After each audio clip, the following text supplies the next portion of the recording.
Hi guys, what's up? Welcome to another book of the Alex Rider series. Now we're going to read the second book called Point Blank. Now this is Alex Rider's second mission right after Stormbreaker. Alan Blunt and Miss Jones debriefed him in the book of Stormbreaker that he did a very good job and foiled this Herod Sale and his evil plans on killing every school children in London of part of a bizarre type of vengeance and revenge for what he experienced when he was in school because of its race and gender and color.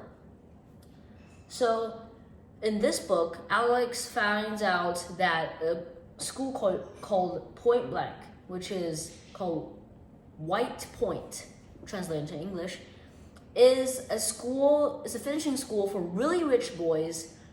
However, it hides a secret because one of the boys, named of Paul Roscoe, came home after the school and got in a lot of arguments with his dad, Michael J. Roscoe. And Michael Roscoe asked too many questions, and mysteriously he died shortly after his arguments with his son. He fell off his elevator and into the shaft, which is like 70 stories high. Right after that, another man called General Ivanov. His son is called Dmitry Ivanov. And Dmitry Ivanov was also in the school in Point Blank, and he was actually classmates with Paul Roscoe. However, when Dmitry came back, they also had too much arguments, and the General Ivanov was killed by some unknown killer. MI6 thought this isn't a coincidence. We have to investigate this. So they pulled all the files of Point Blank, and finally they found something and contacted Alex. They kind of blackmailed Alex because if Alex didn't work with them, then they would deport Jack Starbright, his housekeeper, and also kind of like a mother to him, or like a friend. And clearly the most important person in Alex's life after his uncle Ian Rider's death. In this book, Alex has to infiltrate in Point Blank by disguising as a billionaire's son.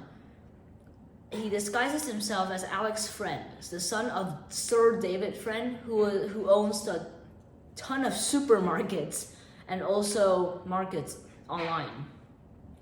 He was supposed to live with them for a few weeks, and during that few weeks, he proved to Sir David Friend's real daughter and her friends that he is not to mess with, and he is not a dirty, smelly London boy. Alex knows a ton about martial arts and also spying. Well, based on his first mission, he was really successful. So after the assistant director of Point Blank, called Eva Stellenbosch, she picked Alex up after 2 weeks of staying with Sir David Friend. Eva Stellenbosch is actually a really, what can I say, a really weird woman, because according to the book, she had a face of an ape and heavily stocking legs, clearly from workouts in the gym. So she is not like the average teacher or female teacher you know. She is like more like a man than female. That's what Alex thought. And after Alex goes to Point Blank, he got drugged on the first day.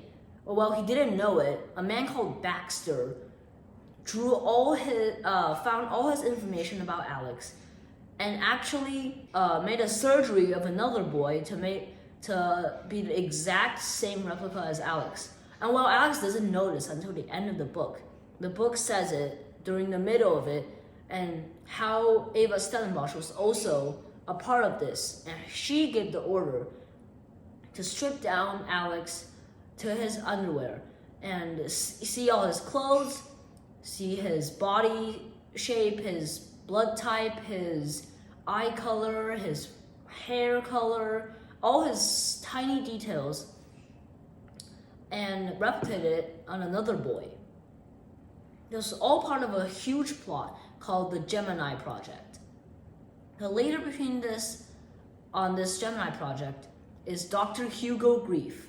He is the director of Point Blank, and he finds all these rich kids with their families, and he draws them in using the Point Blank school, which is just like a foil to cover his actually criminal things he did while the boys stayed at Point Blank.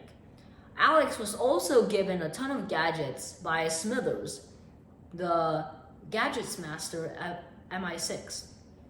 He was given a bulletproof ski suit, night vision ski goggles, and also an exploding ear stud, and also a ton of colorful packets of hand warmers that actually burns through almost any kind of metal, like acid.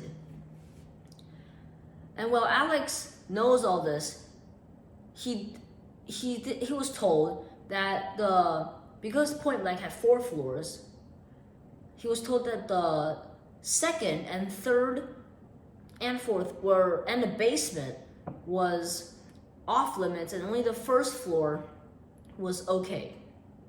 So he sets out to find out why it was that.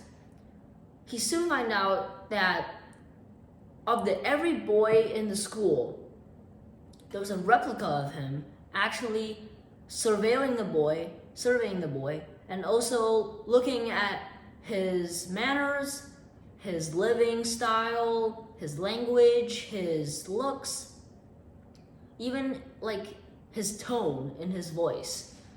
They follow all that, and they just replace the boys unknowingly because they look so alike. The other boys in the school don't even know until Alex finds out that all the boys that have been replicated speak the same voice, the voice of Dr. Grief. Now he ventures into the basement and finds a prison cell containing all the normal boys who were taken prisoner by Dr. Grief.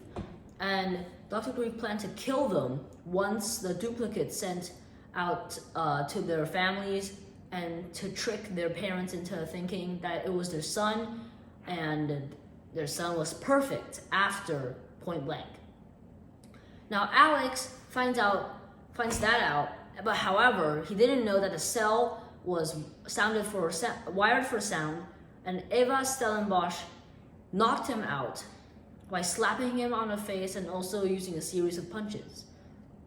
When Alex wakes up, he finds himself with Dr. Hugo Grief, where Dr. Grief tells him about all his maniacal plans, just like any other villain in any other movie or book, just rants about his maniacal plan, and later the hero just runs away and tells the police or something about their plan, and they just got busted. However, in this book, Alex stops them almost by himself when he tried to escape from Point Blank down from the cliff, and with his skis, well, it's more like an ironing board, but he cut them into like a snowboard, and he put on his ski suit and ski goggles with night vision, and he actually, because the snow was so thin at the bottom, he lost footing and he got crashed into barbed wire, and that wasn't really pretty. However, Miss Jones knew that Alex was in danger, so she pulled him out immediately after he got stuck in barbed wire. She also made a funeral ceremony to tell Dr. Grief that Alex is dead and he doesn't have anything else to worry about, so he could just go on and continue with his plan without knowing that Alex is still alive. Eva Stellenbosch was sent to the funeral to see if Alex was really dead, and she saw there was a coffin with the Union Jack, the British flag, painted on there. So she thought, oh yeah, he's dead. Alex is dead. We don't have anything to relate with him now. So she just went back into Point Blank to tell Hugo Grief. In the meantime, Alex is persuaded by Mrs. Jones, to lead an SAS special operations strike team to stop Dr. Grief and rescue the boys out. At that night, Alex actually confronts Miss Stellenbosch, and he got saved by Wolf, another fellow comrade, by killing Miss Stellenbosch using a machine gun. However, Dr. Grief almost got away on his helicopter when Alex thought of an inventive method of slaying him with a snowmobile and exploding the helicopter when a snowmobile reached a ski lift, which is a snow slope, and arced into the sky, and the helicopter exploded, killing Dr. Grief. However, in the last part of the story, the last replica of Dr. Grief, because there were 16 replicas in total, and Mrs. Jones told Alex there were 15 that were in custody. So there was only one left, and that was the replica of Alex. His real name was Julius Grief, and he posed as Alex and tricked Alex into coming at Brooklyn, Alex's school. And Alex and Julius went into the fight, and Julius was damaged badly, but he wasn't killed or hurt.